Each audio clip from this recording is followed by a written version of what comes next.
პატრიარქი საქართველოს, ხო? უწმინდესი საქართველოს. უწმინდესი საქართველოს. დედაენის დღეა დღეს, ხო?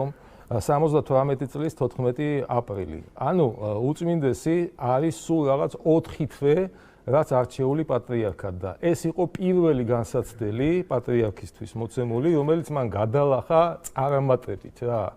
წარმატებით და 78 წლის 14 აპრილი იყო ის დღე, ის დასაწყისი ქართველი ახალგაზრდების და არა მხოლოდ ახალგაზრდების ეკლესიებში დაბრუნების დღე იყო. იმიტომ რომ მიხვდნენ, ითამაშა აი ამ გენეტიკურმა მეხსიერებამ ვინ არიან, ვინ არის უფალი, ვინ არის ქართველი, რომელ ქვეყანაში ცხოვრობენ, რა არის ქართული ენა.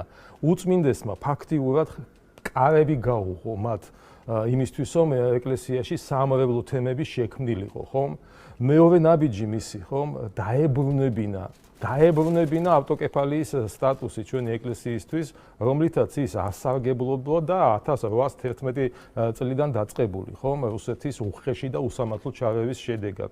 გააკეთა და მთავარი კიდე ორი მომენტი რა, 2020 წლიდან იწყება ჩვენი ხელისუფლების აღორძინება და რენესანსი. აი მე-6 წელიწადი ჩვენ ყოველ წელს ვუახლოვდებით იმ ძალიან მნიშვნელოვან გეოპოლიტიკურ და გეოეკონომიკურ მნიშვნელობას მსოფლიო მასშტაბით, რასაც არ ქონდა აქამდე აი ეს ამ წინსვლის რაღაცა ნიშნები. 2020 წელს რა მოხდა? იყო მცდელობა ამ მსოფლიო სიგიჟის პანდემიის დროს ქართული ეკლესიისთვის აეგრძალათ დიდ მარხვაში ის ჩვეულ რეჟიმში ეს ღვთისმსახურება, სააღდგომო ლიტანიობა, სააღდგომო ლიტურგია და ასე შემდეგ. სერიოზული ზეწოლა ჰქონდა იმ დროინდელ გახარიას მთავრობას 87 წლის პატრიარქზე რა, რომ მას შემოეღო რაღაცა აკრძალვები, რომ მას არ გაეკეთებინა ის, რასაც ვაკეთებდით იმისთვის, რომ უფლის შეწევნა ქონოდა ქართველ ერს. ყველაფერს გაუძლო 87 წლის პატრიარქმა და მსოფლიო მართლმადიდებლურ სამყაროში ფაქტიურად ჩვენ ვიყავით ერთადერთი ქვეყანა, რომელმაც ისე ჩაატარა ყველაფერი, როგორც უნდა ჩაეტარებინა.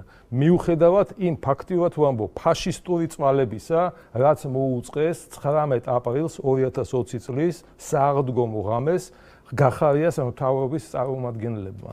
ერთი დღით არ გააუქმეს იმ საკომენდანტო საათის დროის რაღაცა პერიოდი რა. 21-დან 6 საათამდე. ანუ შენ წარმოიდგინე, ღამის თევა სჭირდება 4 საათი რა. და იმისთვის რომ დასწრებულიყო ხალხი ღამის თევას 8 საათიდან უკვე საეკლესიო ეზოში იყვნენ, კომენდანტის საათის შეზღუდვებში რომ არ მოყოლოდნენ და დილის 6 საათამდე გაატარეს. 10 საათი 4-ის მაგივრად გაატარეს ეკლესიებში.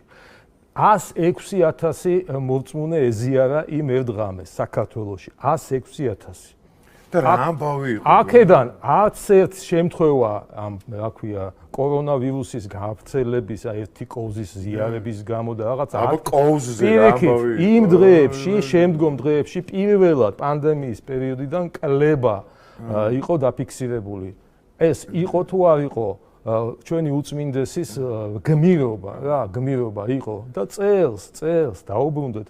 წელს ცენტრი მართლმადიდებლობის ხო იყო იერუსალიმში, იმიტომ რომ გარშემო ბალისტიკური რაკეტები დაფრინავენ, ერთმანეთს ხოცავენ რაღაცა და ისრაელის ხელისუფლებამ თავდაპირველად თქვა, რომ რაღაცა საგანგებო მდგომარეობის გამო ეკლესიებში ხალხმრავლობა და ღვთისმსახურება წელს ვერ ჩატარდება.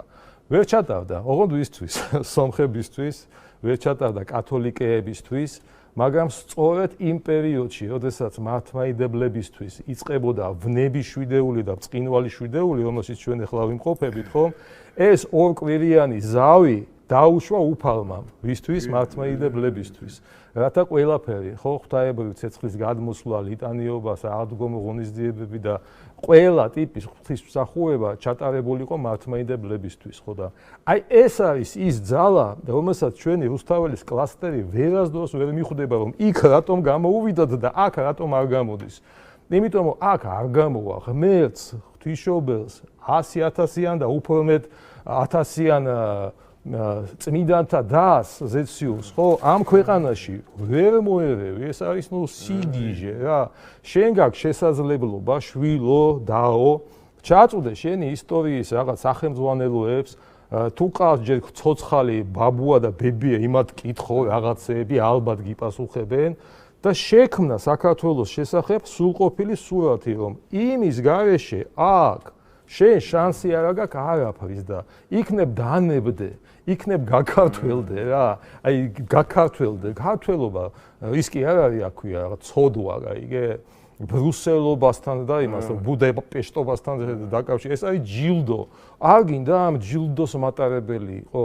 აი ეგ არ მესმის და იქნებ, რა ვიცი, ამ გადაცემით მაინც რაღაცა მაინც რა არის, იცი რა, აი ხო, ეხა პრინციპში სულიერის და მატერიალურის და ადამიანურის შერწყმა იყო მთლიანად მთელი საქართველოს ისტორია. დაწყებული, როცა კარგად ვიყავით ძალიან და ოქროს ხანა გვედგა მაშინაც. კი. და როდესაც დაუშვათ თემურლენგი გვიტევდა მაშინაც. კი.